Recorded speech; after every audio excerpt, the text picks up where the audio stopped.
Denver's top health officials, City Council will be conducting our meetings via a virtual platform. Virtual participation will be conducting our meetings via a virtual platform. Virtual participation will be conducting our meetings via a virtual platform. Virtual participation will be conducting our meetings via a virtual platform. Virtual participation will be conducting our meetings via a virtual platform. Virtual participation Please wait until our meeting host promotes your speaker. When you are promoted, your screen will flash and say reconnecting to the meeting.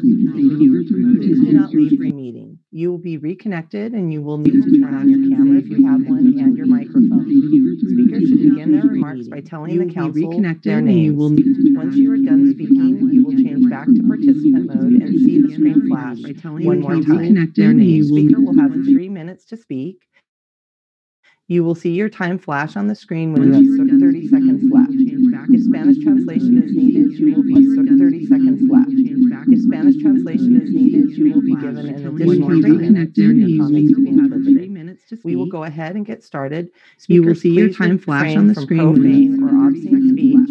Direct your comments to council as a whole and refrain from individual or personal attacks. And a reminder to speakers, we ask that you do not speak on budget or the Universal Protecting Services Allied contract because we have public hearings or personal or both of those items later on tonight. So we ask you not to speak. We ask that you do not You will see your time flash on the screen. First up, we have Kaylee Services Allied contract. I'm sorry. It looks like we have Sarah those items later on tonight. So we ask Hi, can everyone hear me? We ask that you do not Wonderful. Thank you so much. My name is Sarah Plastino.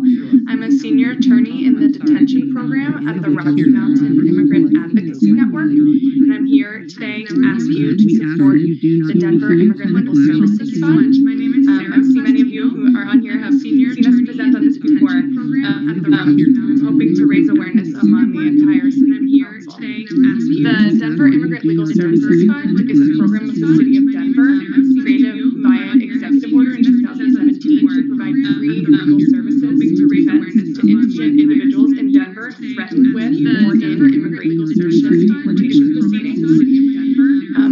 Remain, my organization, is a grantee under the fund. We are the largest provider of services for people in deportation proceedings in the Rocky Mountain region. There are 3 other institutions that are also grant recipients currently. Is a grantee of the DU Stark College of Law Immigration and Policy Clinic, the Justice and Mercy Legal Aid Clinic, JAMLAC, and Lutheran Family Services in Rocky Mountain, LFS.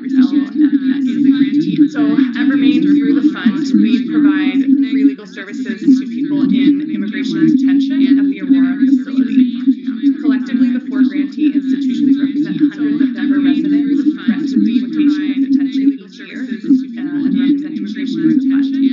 So why is there a need for an immigration legal defense fund? Well, there's no public defender system in immigration proceedings, even if the respondent is detained, is a child, or is an asylum seeker. And as a result, the vast majority of immigration legal defense funds. Well, there's no public defender system in immigration proceedings, even if the respondent is detained, is a child, or is an asylum seeker. And as a result, the vast majority of immigration legal defense funds. Well, there's no public defender system in immigration proceedings, even if the respondent is detained, is a child, or is an asylum seeker. Well, they're adversarial bench trials. The immigrant is up against a government lawyer who works for the Department of Homeland Security, whose job it is to advocate for the detention of the individual. Well, they're adversarial. Many immigrants, like our clients here at Remain, are detained while they face their deportation proceedings. Immigrants in detention face indefinite detention. It lasts until the case completes or until the person is able to secure release. So there is no concrete end date. Detention face indefinite. And in practice, the person is often detained for months or even years. Who are clients under the fund? On average, our clients have been in the U.S. for 16 years. 1 in 3 have lived in the U.S. for over 20 years. 41% came to the U.S. as children, and 80% of our families as breadwinners. So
Fair Elections Fund could be used to help teachers like me actually be able to afford to run for elected office and represent workers in this city.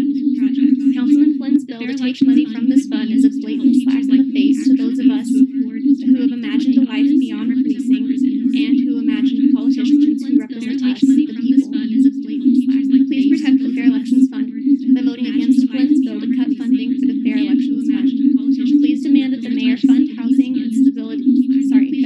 stability and alternatives to policing out of other budget sources, like the overinflated Denver police budget. Thank you. We have Raquel Lane Arellano, I think. Can you go ahead and correct me? Thank you, Councilwoman. My name is Raquel Lane Arellano. I am the policy manager with the Colorado Immigrant Rights Coalition, and I will be actually reading a testimony from a client with the Rocky Mountain Immigrant Advocacy Network, who is a beneficiary of the Denver Immigrant Legal Services Fund. And I will be actually reading a testimony from. Hello, I am a U.S. permanent resident and a Denver resident. I came to the U.S. when I was a baby. I have been here my whole life. I went through ICE detention, and my deportation case is still pending. I received a free lawyer through the Denver Immigrant Legal Services Fund. I come here respectfully and willingly to inform people of the situation at hand, of what they don't see. At ICE detention centers, they are just holding you there without hope. You don't know when you will see a judge, and you don't know when you will get out. And you don't know and you don't have a lawyer. They don't even refer to us as human beings. They refer to us as bodies. I felt like I was not human, like I was not of value. It was as if I hadn't been there my whole life, or been here my whole life. I felt segregated. When I got to my cell, I tried to find some normality there, but I was just heartbroken and thinking about my children. It could have been the best food, but I didn't have the will to eat. There are good women in the facility who cared about me, and they eventually got me to eat. I started thinking, I am strong. I can figure something out. My family did not have the funds to hire an attorney. We struggled financially, and we just couldn't afford it. When I came to the court, I didn't know what the legal terms meant, and I didn't know how to defend myself. And I've been here my whole life. There are other women who don't speak English or Spanish who have it even worse.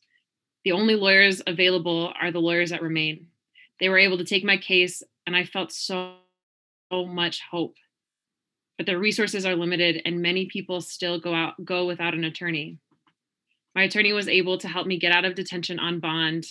People like me who have children who want to stay here and remain here because this is our home, we will fight to live here. That hope is what gave me the will to make it through. I am so grateful for my lawyer. If it wasn't for her, I'd probably still be in there or deported, my children in a broken family. It is important that we keep families together. This fund, the Denver Immigrant Legal Services Fund, is more than a deserving cause. And that's all I have to say. Thank you for giving me a voice. Thank you, council members. And we're just going to share our support for the Denver Immigrant Legal Services Fund, which I think is more important now than ever, especially during COVID in this economic crisis. Thank you. Which I think is more important now than ever, especially during COVID in this economic crisis. Thank you. Thank you. Next up, we have Jamie Landa. Hi, my name is Jamie, and I'm a Denver resident living in Council District 7.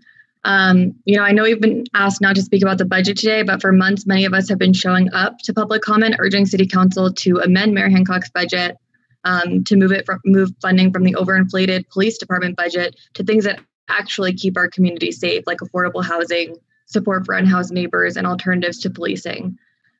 But today, what I'm here to speak about today is the Fair Elections Fund.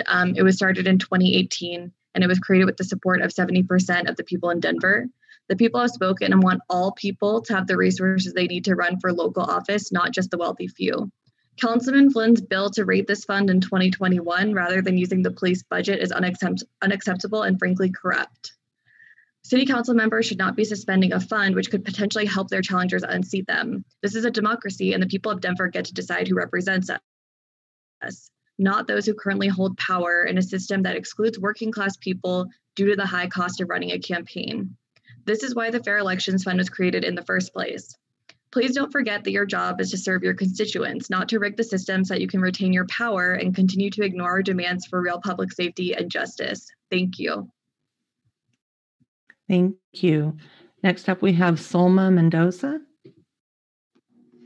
Thank you very much for this opportunity. My name is Solma Mendoza. I'm an immigration attorney with JAMLAC, the Justice and Mercy Legal Aid Center, and I'm here just to say thank you and to ask for your support with the Denver Immigration Legal Services Fund. Our organization is one of the recipients, and I just quickly want to share the type of clients that we represent. We're helping them with affirmative applications, and we help them with applications with U visas, VAWA petitions, residency applications.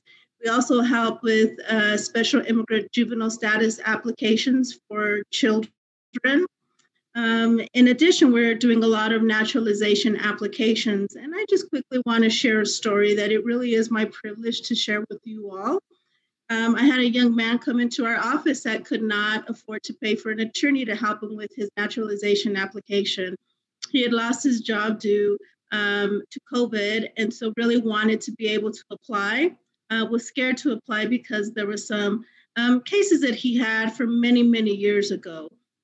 So I was able to review his application, and we were able to file it. And surprisingly, even though immigration offices for a few months, his interview came.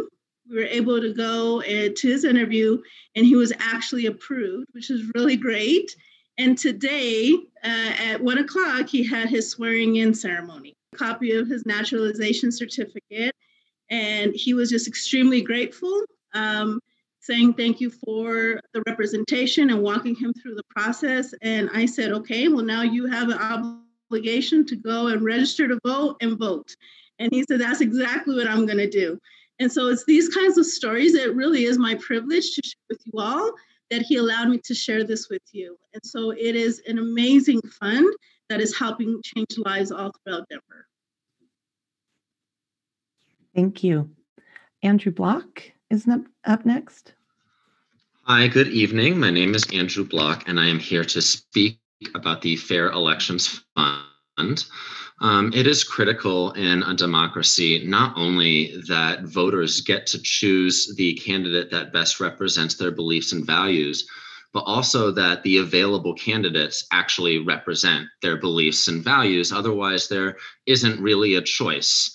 And people are not able to find people in power who represent their beliefs and will enact those into law. And we have a real problem in this country because we have a problem of inequality, and that inequality infects our economic system, it infects our schools, it infects our policing, and it also affects our elections. There are some common axioms that are pretty familiar in America, including money is power. It's pretty well known that money buys elections, that elections are extremely expensive to run, and that more often than not, the candidate with the most resources is the one to win. And so the problem with an unequal economy is that it manifests in other areas. If people cannot find the resources to run a campaign, then we have income inequality, economic inequality that has become political inequality and disenfranchisement. If people cannot vote for the people who will represent them, then they really actually don't have a choice at all. There is no representation for them, and democracy doesn't exist. And that's one of the things that people have been demanding over and over again.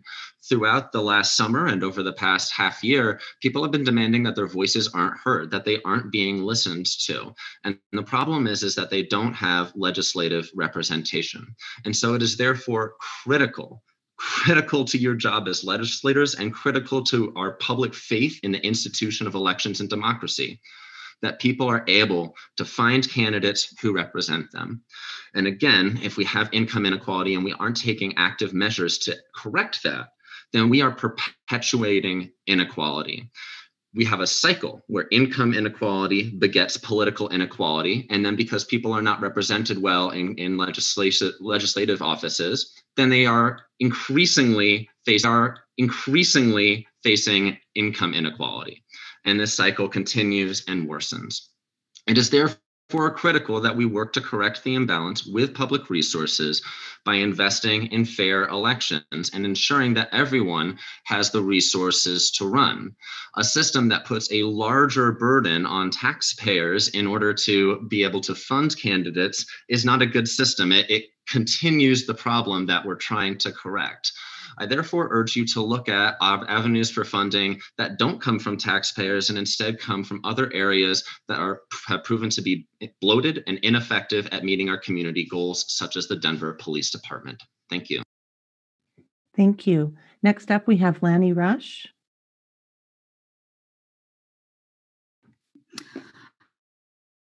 Hi, all. Thank you for your time this evening. I'm here to also speak about the defunding of the local elections, Fair Elections Fund. Sorry about that. I think that I just read that U.S. News and World Report that's like Denver is one of the best places in the world, in the U.S. to live.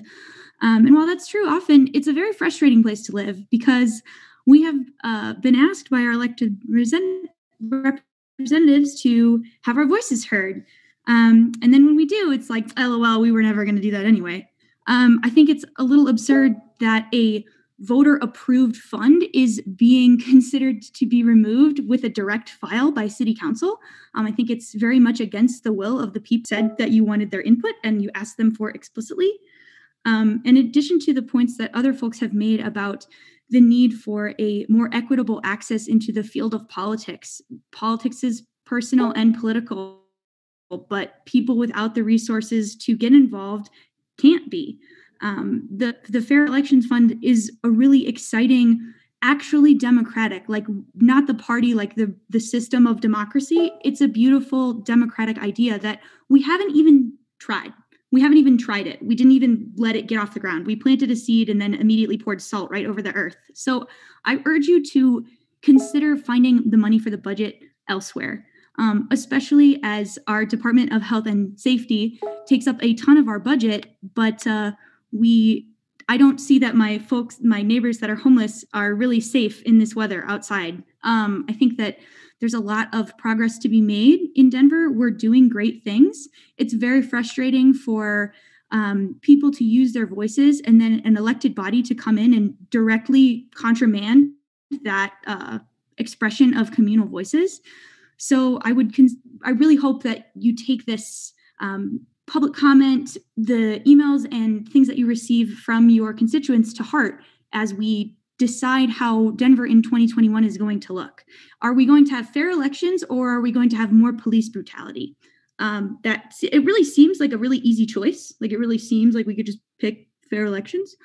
But apparently the levers of politics are more complicated than that, which more of us would know if we had the chance to join in the political system of Denver. So I'll cede the rest of my time. Thank you very much for your listening this evening. And I really hope that you actually listen to the people who have come before you today instead of asking for comment and then throwing that straight in the garbage. Thanks so much. Thank you. Next up, we have Deborah Burgess.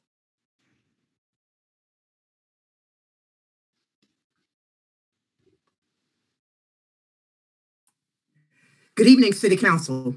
My name is Deborah Burgess, and I am an activist from Southwest Denver. I am devastated by the filing of City Council Bill 20-1194 to suspend the fund in 2021. This is undemocratic, and it strips away opportunities from those who seek to run for public office. If this bill passes, then it's the same as the old adage of quote unquote, the haves versus the have-nots. I am asking City Council to vote no on suspending the Fair Election Fund in 2021. In conclusion, I want to read from a short quote from the book, Every Day is an Election Day, A Woman's Guide to Winning Any Office from the PTA to the White House by author Rebecca Survey. Ms. Survey says this: people don't remember what you did, but they do remember how you made them feel. No matter when, no matter where, and no matter how small the circumstance, The ripples extend far into the distance. Thank you so much. Thank you, Ms. Burgess. Up next, we have Amy Schneider.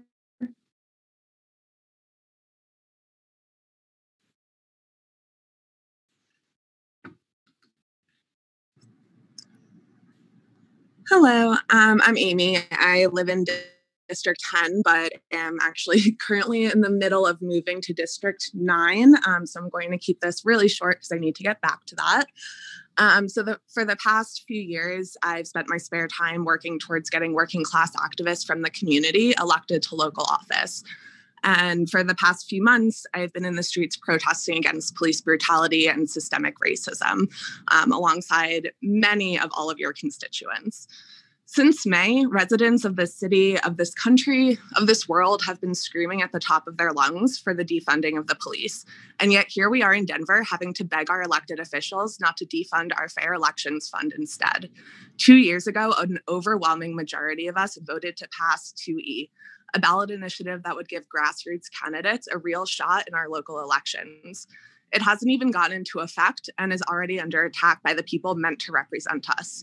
Is it because you know that it gives us a better chance of replacing you when you refuse to listen to our cries to rein in DPD?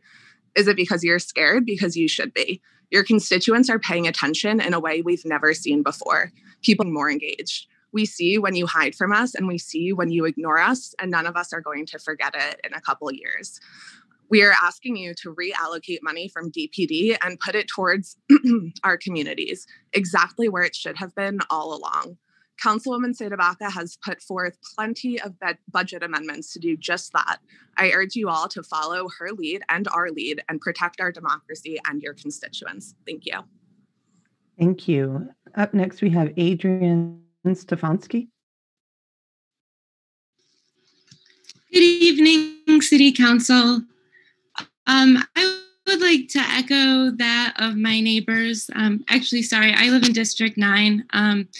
I'd like to echo what my neighbors have said tonight. The Free and Fair Election Fund was one really exciting thing that has happened in our city. I was very excited to see what might come out of that. I believe that we all know you can't sit in those seats and not know. Sorry, I'll join you. You know how much elections cost. You've all run, you've all won. I'm the daughter of a small town politician. I was raised knocking on doors for other small town politicians for state campaigns.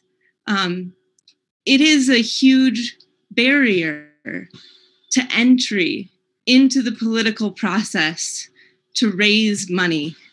My mother cooked spaghetti meatball dinners with her friends, and at the end of my father's campaign, he gave back every dollar he didn't use on his campaign to the city in a picnic. And I love Denver politics. We're not a small town. We're a major mid-sized city. And you guys have the opportunity to be transformative this year over until 2023. And if you take this opportunity away to actually run fairly against other people without a lot of financial backing, you're not winning any other seat you ever hold fairly. If you take this away even for 1 year, this is a critical year. This is a critical year in every aspect, in every facet of our lives, and we need new people. There will be empty seats in council no matter what happens, even if all of you that are able to retain your positions, okay? Every one of you who is currently seated and wants to retain your seat, say that happens. Even if that does happen, there are empty seats, and those should be able to be filled fairly. We wanted that. The people spoke. Please hear us. This isn't listening to us today. This is listening to us in the past. You have to do this. We will take notes tonight. Thank you. Thank you. Next up is Rebecca Henderson. Good afternoon, good evening. Is there no who wants to see my gorgeous face? Okay. So I'm here today. Some of you know me from my documentary filmmaking. My name is Rebecca Henderson. I followed the municipal elections really closely, and I'm here to speak about the direct file to suspend fair elections fund. I know intimately how much the money impacts the races, and like some of the previous commenters before, I know you guys know too. So I know it's not a secret. I remember a time when I'm a little bit embarrassed actually, but since we're in community, I'll keep it real. I kind of laughed at some of our regular public commenters. I won't say who they are, but when they popped off and saying, oh, there's fascism on city council, there's fascism. I was like, oh, fascism. Well, I can't say that anymore. I do feel that a direct file, I didn't even know what that was. And what I realized what it means is that a city council person filed it and hoped nobody would notice. But I noticed, and a lot of other people noticed. And frankly, I do think it is a gross misuse of your power to override the will of the people. Is this a democracy or not? I don't even know anymore. Okay. So grassroots candidates get creamed by the big money. If we'd have had this fund, we wouldn't even have the same mayor that we have right now. So let's just be real about that. And why it couldn't have gone into effect for the 2019 elections, who knows? I think we all know. All right. So you guys, it feels to me like this pushback of trying to get these grassroots candidates with one disruptor on your city council. You don't want more people like Candy Tabaka representing the people of the city and the will of the people. And you know that if we don't have these free and fair elections fund and you want to give it to them, it's like, come on, we're not going to see the changes that we want to see. I really believe that almost all of you really care about Denver and do care about our city's residents. And I want you to show me that by voting to not allocate this money anywhere else. And I will yield the rest of my time in case I say something crazy. All right, thank you. All right, thank you. That concludes our general public comment session this evening. And in these times of social change, it's critical that members of Denver City Council have more opportunities to hear from the public and to hear from you at all levels of government. The next general public comment session will be held before the meeting of council on Monday, November 2nd. Sign up begins at 12 noon on Friday, October 31st. Thank you for attending. Your city council looks forward to hearing from you again. We ask that you stay on this meeting, and the regular session of Denver City Council will begin momentarily in about 2 minutes. And remind our colleagues to mute your microphones and stop your videos. Thank you.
Welcome to the Denver City Council meeting of Monday, October 26, 2020.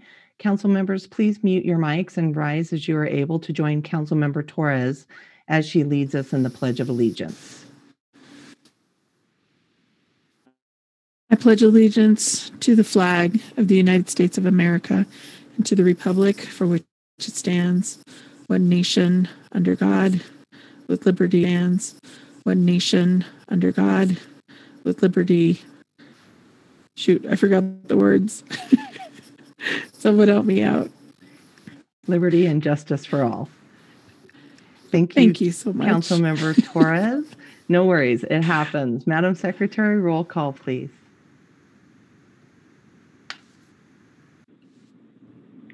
Black. Here. Cedabaco. Here.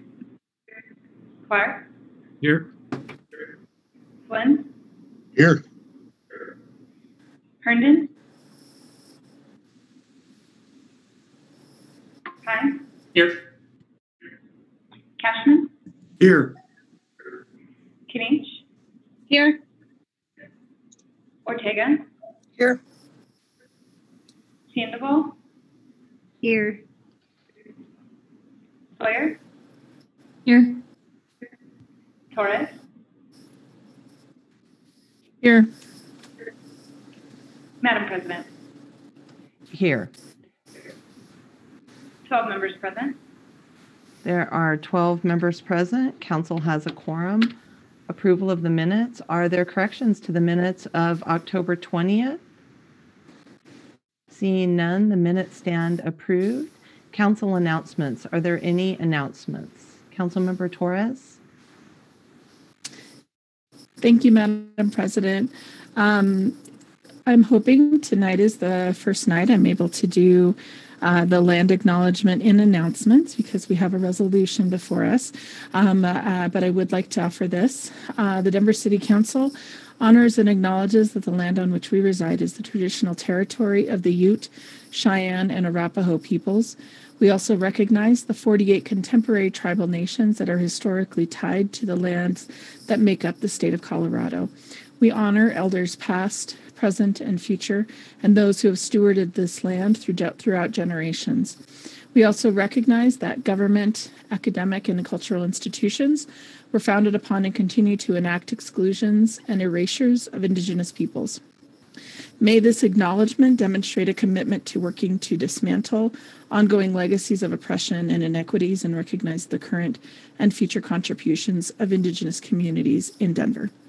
Thank you, Madam President. Thank you, Councilwoman Torres. Any other announcements from members of council? All right, I don't see any other hands raised. I'll give it a moment so I don't miss anybody. All right, there are no presentations. There are no communications. We have 2 proclamations being read this evening. Councilmember Black, will you please read Proclamation 1195 for us? I will, Madam President. Thank you very much. Recognizing November as National Diabetes Awareness Month. Whereas each year, more than 40,000 individuals are diagnosed with type 1 diabetes in the United States. And whereas type 1 diabetes is an autoimmune disease with no known prevention or cure, in which a person's pancreas stops producing insulin, a necessary hormone that converts food to energy. And whereas the Centers for Disease Control and Prevention reports that 187,000 children younger than 20 are among the 1.6 million Americans who live with type 1 diabetes, a 30% increase from 2017. And whereas between 2002 and 2015, type 1 diabetes cases increased by 20% among African American and Hispanic children, 19% among Asian Pacific Island children, and 14% among white children.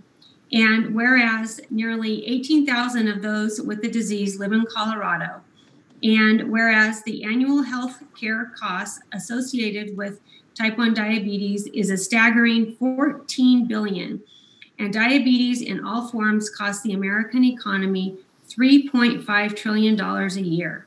And whereas, according to the Juvenile Diabetes Research Foundation, the estimated loss of life expectancy for individuals diagnosed with type 1 diabetes is up to 13 years. And whereas the City and County of Denver recognizes the Juvenile Diabetes Research Foundation as the leading global organization leading the fight against type 1 diabetes by funding research, advocating for policies that accelerate access to new therapies, and providing support for millions of people around the world impacted by type 1 diabetes. Now, therefore, be it proclaimed by the Council of the City and County of Denver, Section 1, that the Denver City Council proclaims November 2020 as National Diabetes Awareness Month. Section 2, that the clerk of the City and County of Denver shall attest and affix the seal of the City and County of Denver to this proclamation, and that a copy be transmitted to the Juvenile Diabetes Research Foundation, Rocky Mountain Chapter. Thank you. Thank you, Councilmember Black. Your motion to adopt? Thank you, Madam President. I move that Proclamation 20-1195 be adopted. Second. It has been moved and seconded. Comments by members of council? Councilmember Black? Thank you, Madam President. This is actually my 6th year to sponsor this proclamation. It's really personal for me. My son, who is now 28, has had type 1 diabetes since he was a child. And if you heard one of my whereases in that proclamation, people with type 1 diabetes have a shorter lifespan by 13 years of people who don't have type 1 diabetes. So that's a hard thing for a mother. I'm sure you all know someone who has type 1 diabetes. The number of people diagnosed with it is increasing. And like the millions of people who have type 1 diabetes, my son has to prick his skin multiple times a day to measure his blood sugar, and an insulin pump is attached to his body 24 hours a day. He's lucky and he has insurance, but it's a very costly disease, and many people can't afford the life-saving drugs. And there is no cure. And unlike type 2 diabetes, one cannot cure it through diet and exercise. The good news is that the Juvenile Diabetes Research Foundation and other research groups are making great strides toward the treatment and a cure. So I am honored to present this proclamation again this year and to have a Rocky Mountain Juvenile Diabetes Research Foundation board member joining us here tonight along with her son. Thank you, Councilwoman Black, and I appreciate every year you bringing this forward and for your tireless advocacy to remind us that many, many children have this and that they have to deal with it for their entire life, and it affects their entire families. And so thank you for bringing this forward. Madam Secretary, roll call. Black. Aye. Clark. Aye. Flynn. Herndon. Aye. Cashman. Stand up. Aye. Torres. Aye. Madam President. Aye. Madam Secretary, close the voting and announce the results. 13 ayes. Proclamation 1195 has been adopted. Councilmember Black will start the 5-minute timer, and we invite you to introduce your guests. Board member of Rocky Mountain Juvenile Diabetes, Antoinette Toronto, and her son Luciano Berkowitz. So welcome, you guys. Thank you for coming to our virtual meeting, and we'd love to hear you say a few words.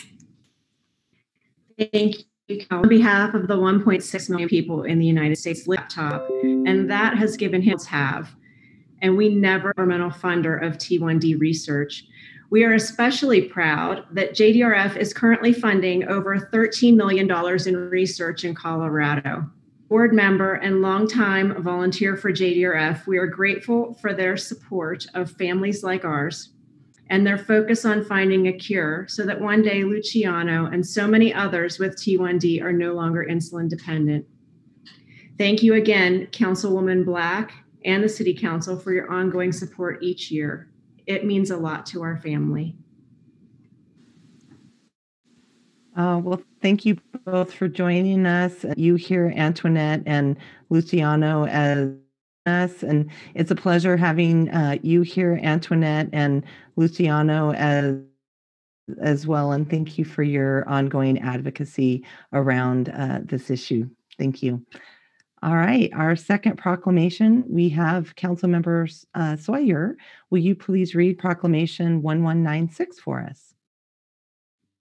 Thank you, Madam President. Whereas October is recognized as Worldwide Dyslexia Awareness Month, and whereas dyslexia is a learning disorder that affects the language that leads to difficulties in reading due to challenges in recognizing words and/or word sounds, and whereas individuals with dyslexia are problem solvers that thrive in decoding some of the most complicated academic and societal challenges, and whereas students with dyslexia are entitled to a supportive, inclusive environment that promotes educational progress with evidence-based, multifaceted interventions in order for them to attain their full potential, and whereas individuals with dyslexia have gone on to become some of the most successful entrepreneurs, artists, and engineers in our community, and whereas Advocacy Denver was established in 1954 by parents as the Arc of Denver to address the lack of access for children with disabilities to public education, and formally changed its name to Advocacy Denver in 2009, and whereas Advocacy Denver is a nonprofit civil rights advocacy organization that is dedicated to the protection of the human rights of people with disabilities, including dyslexia, and whereas the City Council of the City and County of Denver support the demands of Advocacy Denver that the public school system complete culturally and linguistically appropriate evaluations and implement evidence-based strategies which are practices designed to meet the individual needs of the student in order for them to meet their potential. Now, therefore, be it proclaimed by the Council of the City and County of Denver, Section 1, that the Council of the City and County of Denver recognizes the month of October as Dyslexia Awareness Month and October 26, 2020 as Advocacy Denver Day. And Section 2, that the clerk of the City and County of Denver shall affix the seal of the City and County of Denver to this proclamation, and that copies be transmitted to Pamela Biscaglia, Executive Director of Advocacy Denver. Thank you, Councilmember Sawyer. Your motion to adopt? I move that Proclamation 20-1196 be adopted. Second. Thank you. It has been seconded. Comments by members of council. Councilmember Sawyer. Thank you, Madam President. Every October, dyslexia and forms of dyslexia, including dysgraphia, are recognized during Dyslexia Awareness Month. Tonight, members of council, we are read to raise awareness about dyslexia, which is a learning